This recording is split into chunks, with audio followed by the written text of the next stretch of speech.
I'm coming to the end of my Russ Meyer collection. There are a few nudie cuties left to review, but they kind of suck.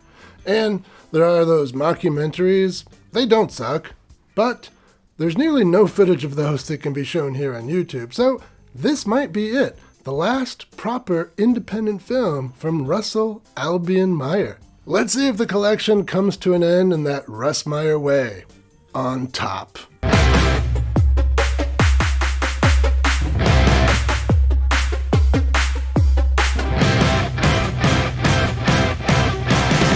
Welcome to Exploitation Reviews, and me, Rob, and today I'm taking a look at Black Snake from 1973. This was Meyer's return to independent filmmaking after a brief stint working in Hollywood for 20th Century Fox. For whatever reason, Meyer really wanted to do a period piece about slavery, and hey, it was 1973, the height of blaxploitation cinema. What could go wrong? Well, apparently, a lot. The first thing that went wrong is that he had cast an Italian woman who was apparently a full-framed Anita Ekberg lookalike, but right before shooting was to begin, she was hospitalized for partying too hard. So Meyer had to go with his second choice, Anushka Hempel. Rather than being full-framed, she was built like a hoe handle. A hoe handle? Not exactly what Meyer fans would be looking for, but maybe it could still work. Let's check out that hoe handle. We open on a fanfare and searchlights, very much like Meyer's old bosses, 20th Century Fox.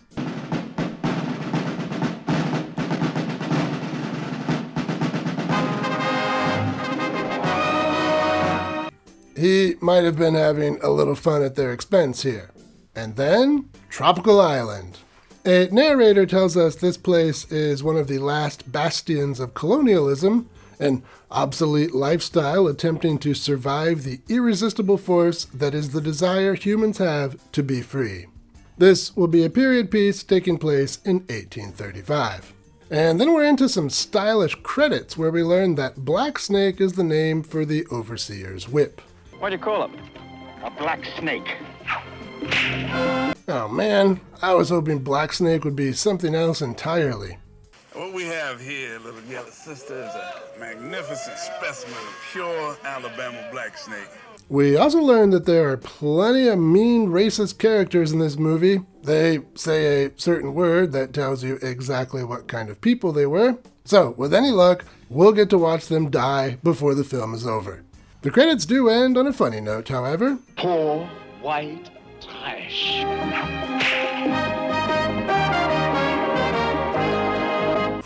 White trash, Russ Meyer. Yeah, he probably giggled putting that together. After the credits, some people ride into a village on horseback and strap this man to the ground. The lady gets out her black snake. In another part of the movie, this guy, Charles, would like to know the fate of his brother. Is he still alive, or has he been killed by his wife, who now controls the estate? Well, Charles will be traveling incognito to the sugarcane estate Blackmore to find out. A relatable story. I often travel incognito to Blackmore.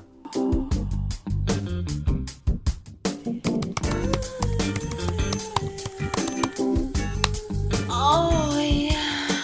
Whoa, anyway. Charles shows up just in time to see one of the slaves driven out to sea to be eaten by a shark. That slave was the one and only Bob Miner, by the way. We last saw him on this channel in Delinquent Schoolgirls. So our guy gets settled and then meets the lady of the manor, but she's not too forthcoming about the brother's fate. But she is willing to open up her ledgers for her new bookkeeper, and he is going to tabulate all night long.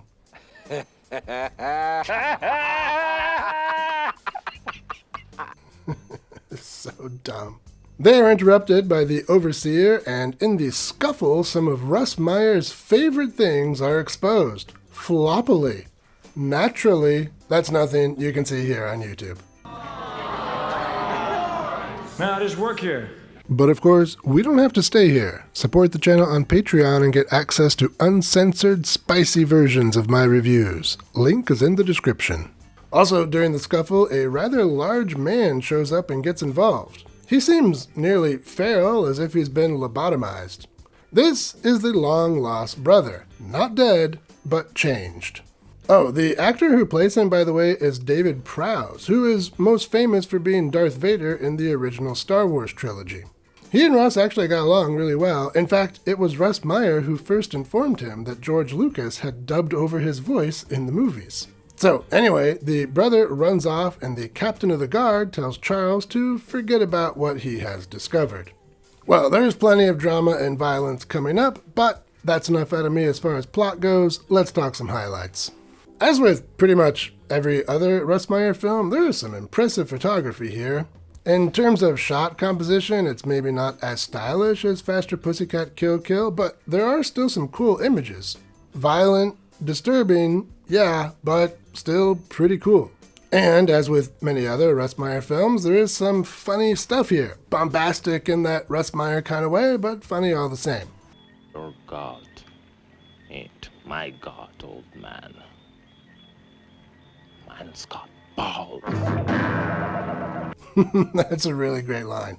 And later in the film, there is some funny use of sound effects.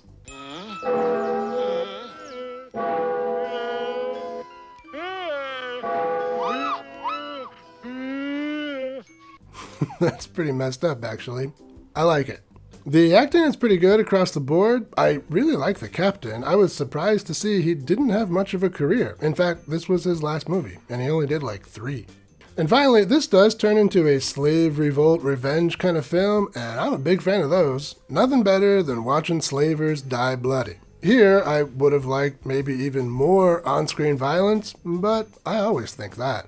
All that being said, though, the film is far from perfect, like a gardener working with a thin hoe handle. A hoe handle. This film has some shortcomings. Well, this movie is 2 things. It's a Russ Meyer film and a blaxploitation film. It kind of fails at both. Us Russ Meyer fans like Russ Meyer women. Aggressive, violent, hourglass. I'll cut ya! And our gal here ain't that. This movie also doesn't have much of Russ's satirical edge. There's some, but not nearly enough to make the movie fun. The movie does get the violence part of the Russ formula right. I'll give it that. I love violence. I positively adore it. The movie is also a blaxploitation film, and it's not very good at that either. I suppose the blaxploitation film it's most similar to is Mandingo, but that one was both sexier and more disturbing. Pretty sad that an independent like Russ got out-sexed and out-violenced by Hollywood. That shouldn't happen. Also, blaxploitation films should have a black lead, not a British aristocrat. I mean, I do think Russ could have made a good slavery movie, but this wasn't the right project. So, unsurprisingly, this movie didn't really work, and it was the only Russ Meyer film that didn't make any money. This was a rough time in Russ's life. He lost a lot of money on this project, and other projects were falling through, and his marriage was falling apart. But he wasn't out yet. He learned from Black Snake's failings. His next picture would be full of Russ Meyer women. And he will also channel his frustrations from his marriage's failings. His next picture will be full of hate and violence. The Russ Meyer formula will return with a vengeance in a film featuring characters at top lust, at top hate, and top heavy.